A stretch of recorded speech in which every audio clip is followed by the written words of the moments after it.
শিক্ষা মানুষকে উন্নত জীবন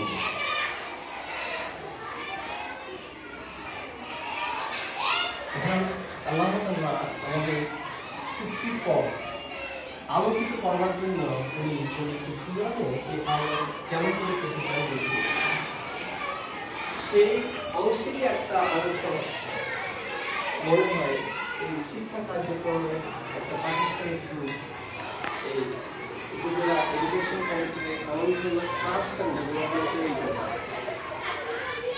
তো আমি আন্তরিকভাবে করছি যে আমি আপনাদের কাজ হচ্ছে যে আমি একটু দেখতে এসেছি, আমি সিনসিয়ারলি একটু আগে করছিলাম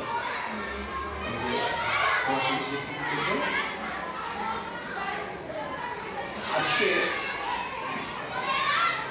এখন এসে প্রথম যে কথাটা আগে অনেকবারই বলেছে, আবার বলতে হবে যে এই আনুষ্ঠানিকতা এখানে শুরু থেকে অধিকাংশ প্রোগ্রামগুলোর সঙ্গে আমি সম্পৃক্ত হয়েছি, অনেকটা আমাদের চেনামূল দেখানো।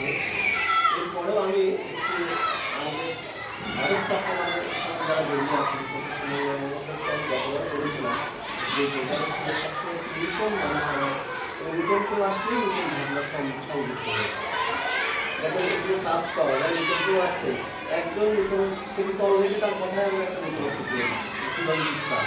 এইরকম উপজেলা সরকারি শিক্ষা চারজনকে আমরা পেয়েছি।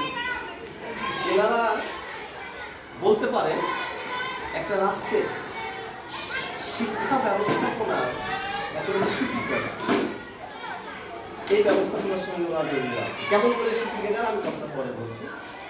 এরপরে আমাদের সঙ্গে আমরা পেয়েছি এই প্রতিষ্ঠানের প্রাতিষ্ঠানিক কিছু বিষয়ে আমাদের সম্পাদক মহোদয় বলেছিলেন পিবিসি এবিসি কমিটির সম্মানিত সদস্য সম্ভবত স্কুল ম্যানেজমেন্ট কমিটি, সম্ভবত এই আনন্দময় ট্রাস্ট স্কুল ম্যানেজমেন্ট কমিটির সঙ্গে যারা জড়িয়ে আছে।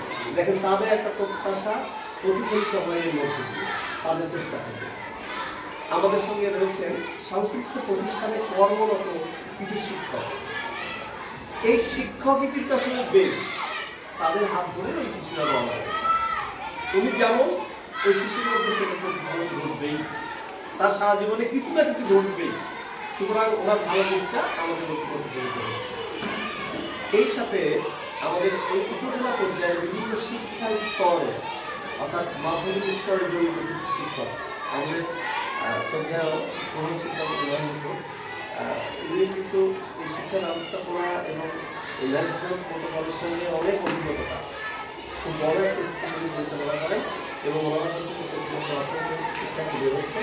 আর এই শিক্ষার্থীটা একজন বেশি শিষ্য। সেই সাথে সাথে আমাদের সমাজের কিছু অভিভাবক, আমাদের যে একজন ওল্ড মানে সিনিয়র সিটিজেন রয়েছেন, এই আসলে খুবই একজন এবং কি বলবো যে একজন শিক্ষানুরাগী উদ্যমী মানুষ, যে তার এই বয়সে মানে তার সেই ছোট সময়ে তার সেই ম্যাচুর সময়ে বেড়ে ওঠার সময়ের সঙ্গে আজকের সময় কেমন হচ্ছে এটা একটা তাল মিলিয়ে চলছে। এবং সর্বশেষ সমস্ত কিছুর জন্য সবচেয়ে ভালো এবং সবচেয়ে উপযোগী কার্যক্রমের উপযোগিতা আসছে, এটা আসছে আমাদের সম্মানিত সমন্বয় মহোদয়ের জন্য। ওনার এই প্রচেষ্টাই আজকের এই ফলাফল। সবাইকে শুভেচ্ছা। শীতের এই শুরুতে ভালো লাগা মন লাগার মধ্যে দিয়ে আমরা যে আগাচ্ছি তারই অংশ হিসাবে এবার আমরা শিক্ষা ডেভেলপের কি দিকটা তা আমরা এখান থেকে জানতে পারি। আমি মনে করি কম বেশি যে কন্টেন্টগুলো আপনারা জেনেছেন, যা আলোচিত হয়েছে আর যা দেখেছেন, এই অভিজ্ঞতা আমাদেরকে সমৃদ্ধ করেছে। সমৃদ্ধ করেছে যে যে স্টেজে কাজ করছি সেখানে সেটা ফল দেবে। আর আমি প্রথমেই বলেছিলাম যে শিক্ষার অত্যন্ত স্পর্শকাতর জায়গায় আপনারা কাজ করছেন প্রত্যেকেই, যার ফল অনেক বড় জায়গায় পৌঁছে যাচ্ছে। সেটা হলো এরকম গত ২৫ দিন রাষ্ট্রের অত্যন্ত বড় একটা জায়গা থেকে, খুবই দায়িত্বশীল একটা জায়গা থেকে সারা দেশের শিক্ষা প্রতিষ্ঠানগুলো মূল্যায়ন হয়েছে। সমস্ত এটা হলো কলেজ স্টেজে এবং বিশেষত স্নাতক লেভেলে যে সমস্ত শিক্ষা প্রতিষ্ঠান শিক্ষায় আছেন তাদের একটা মূল্যায়ন হয়েছে এবং সেই মূল্যায়নে সারা বাংলাদেশের শিক্ষা প্রতিষ্ঠানকে 4 ভাগে ভাগ করা হয়েছে। তার ভিতরে হলো 71টা প্রতিষ্ঠান আছে এ গ্রেডে, 84টা আছে বি গ্রেডে, 446টা আছে সি গ্রেডে, 107টা আছে হলো জি গ্রেডে। সব মিলে 712টা প্রতিষ্ঠান এই মূল্যায়নের আওতাভুক্ত হয়েছে। আর এর নিচে যারা পড়েছে তাদেরকে এই রিডিং এর বাইরে রেখেছে। এর নিচে তার প্রতিষ্ঠান আছে। তো এখানে খুবই একটা খুশির এবং আনন্দের, ব্যক্তিগতভাবে আমি এবং আমাদের পরিবার, আর পাশাপাশি এই সমৃদ্ধির অংশীদার এবং এই সমৃদ্ধির অন্যতম কার্যকরী ভূমিকা রাখার মানুষরা হলেন আপনারা। সেটা হলো যে এই বিশ্লেষণে কুমারখালী সরকারি কলেজ বি গ্রেড অর্থাৎ 100তম প্রতিষ্ঠানের আশেপাশে অবস্থান করেছে। সারা বাংলাদেশে সমস্ত প্রতিষ্ঠানগুলোর মধ্যে 100তম প্রতিষ্ঠানের আশেপাশে অবস্থান করছে। তো সেটা কি নিয়ে? ওর অবকাঠামো, ব্যবস্থাপনা আর শিক্ষা বিষয়। এবার শিক্ষা দেই আমরা কাদের? তারা কিন্তু বড়। সেই মানুষটা আসছে কোথা থেকে? সে আসছে প্রাইমারি এডুকেশন শেষ করেছে, মাধ্যমিক এডুকেশন শেষ করেছে, তারপর সেকেন্ডারি শেষ করার পরে আমরা পাচ্ছি স্নাতক পর্বে।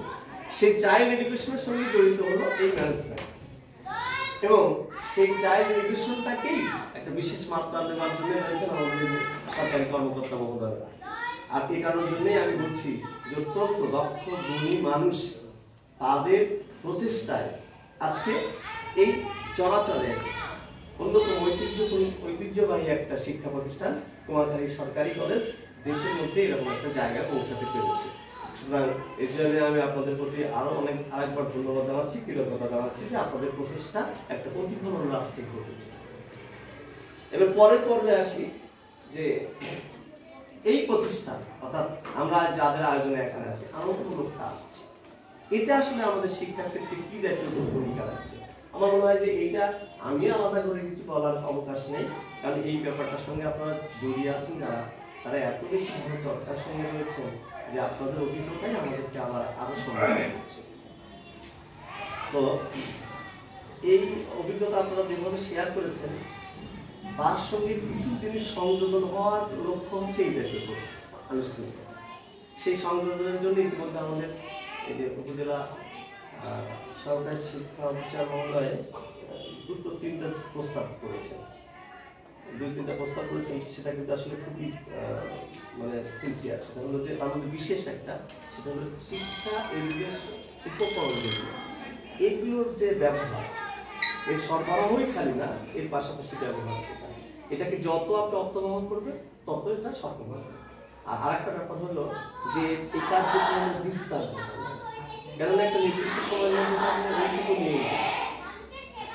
আর এটাকে আপনারা ভাবেন, আপনারা প্রস্তাব করেন যে আমরা এবারে মিটিংয়ে আমরা এরকম একটা প্রস্তাব পেয়েছি যেটা কুমারখালী উপজেলা ব্যাপীটাকে আমরা করে করা যায়। পাশাপাশি আমাদের এই যে ম্যাডাম যে কথা বলবো, এই কথাটার দিকে আমাদের নজর রাখতে হবে। সম্ভবত দাপ্তরিক প্রক্রিয়ার একটু সীমাবদ্ধতা রয়েছে।